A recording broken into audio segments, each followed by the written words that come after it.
Kaixo Joseba, Mikel naiz. Hemen gaude Aralarko santutegian eta erakutsiko dizuet gure jatetxea.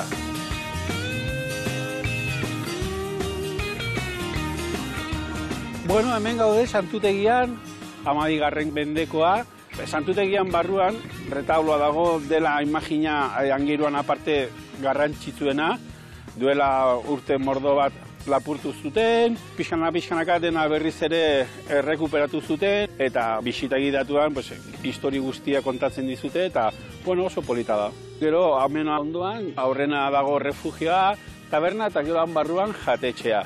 Hemen jatetxean eskaintzen duguna da gehienez pintxoak, ogitartekoak, eta gero astean zehar menua, eguneroko menua, edo bestela asteburutan asteburuko menua. Eskontzak egiten dira, edo taldeentzako ere bauzkagu menuak, eta gu beti gaude irikita jendean nahi duenentzat gauzak egiteko.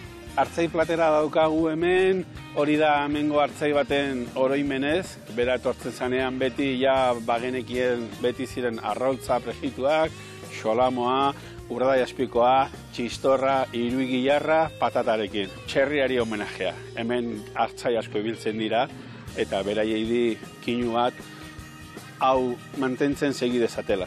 Hemengo bezeroa gehienak dira mendizaleak, santutegira etortzen direnak, eta gero kanpoko jendea azkeneko urte hauetan valentziarrak, katalanak, madrilinoak asko etortzen dira. Orain goazen sukaldera eta mosal txurrasko bat goxo-goxoa prestatuko dizuet.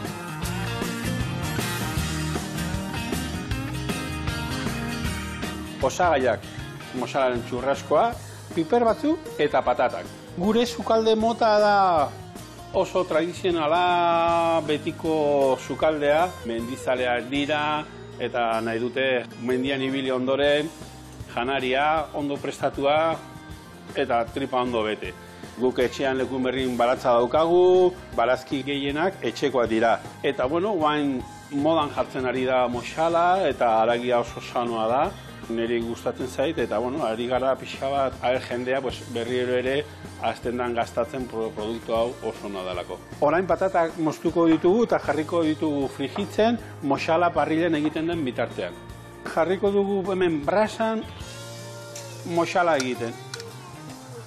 Bere haragia, bere zaporea pixka bat gozogoa dela, asko zezanogoa, kirolari asko erabiltzen dute bere dietan, jarrita daukate horrelako haragia jatea. Patata prest dauzkagu, jarriko ditugu hola polipolitak, aldan politena, beti horrena jaten da biztarekin. Orduan jarriko dugu aldan hobekiena, piperra konfitatuak, eta orain moxala.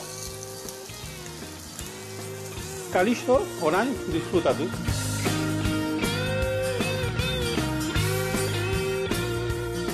Bueno, Joseba, hemen daukazu moxalaren txurraskoa prestatuta, aber zeuren gustokoa den. Gu hemen gaude Aralarko santutegiko jatetxean nahi dezunerako. Venga, agur!